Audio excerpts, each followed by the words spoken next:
For more now, Bob Diamond's appearance before the Treasury Select Committee, live to the Gherkin in the City, where we're joined by Chris Roebuck from the Cass Business School.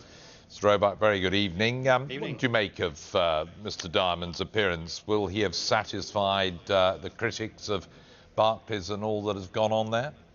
Well, I think there's two elements that are quite interesting. One, there's will Bob satisfy his critics? But the other issue is what's come out in that general discussion. And what came out quite clearly was, even before this potential phone call to the Bank of England, that effectively a significant number of banks, not only in London but globally, were all making up their rates in relation to the group of banks that submitted to the interest rates for the different regions. And what was happening was that not only was that going on, but that was going on at a level below the chief executives, where people were thinking that this was what everybody was doing all over the place, that it was perfectly acceptable. And then not only that, but Bloomberg and other people investigated this particular issue, and people in the business knew it was going on, but no one did anything about it globally. Well, it raises questions about the banks themselves, about the regulators, about politicians who should be overseeing all this, doesn't it? I mean, it gathers momentum every day, really. Yes, and to some degree, you know, one has to be sympathetic with Barclays.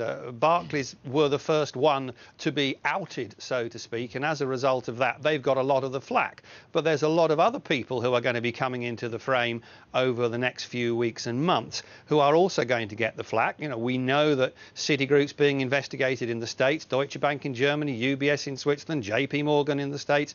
So this isn't just a Barclays issue. The other thing that I think was made quite clear, we've had politicians constantly saying that there is a culture of unethical behaviour across all our banking sector. And the figures that Bob Diamond revealed show that this is quite clearly an overstatement for political purposes. 14 people out of 140,000. That's one person in 10,000 employees who was doing something wrong. So the other employees, as we know, were all working ethically, with integrity and professionally. And I think one of the tragedies of what's happened here is that those people have been tarred with the same brush by politicians as those 14. That's been quite generous, bearing in mind that this, in a way, was not the only incident. This is just the specific target of one incident. Then is the whole question of what was going on during the period when other banks were being propped up by the taxpayer, but Barclays didn't need to. Why was that? What had happened to the figures there? And clearly there were other issues that attached themselves to Barclays that were raised by those MPs in the Select Committee today. So just 14 out of 140,000 would be a bit specific and a bit generous, wouldn't it?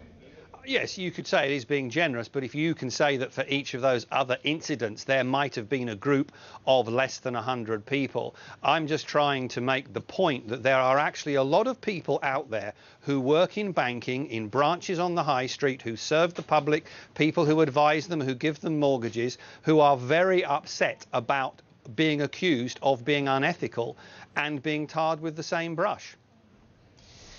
Chris Roebuck from the Cass Business School, thank you very much indeed.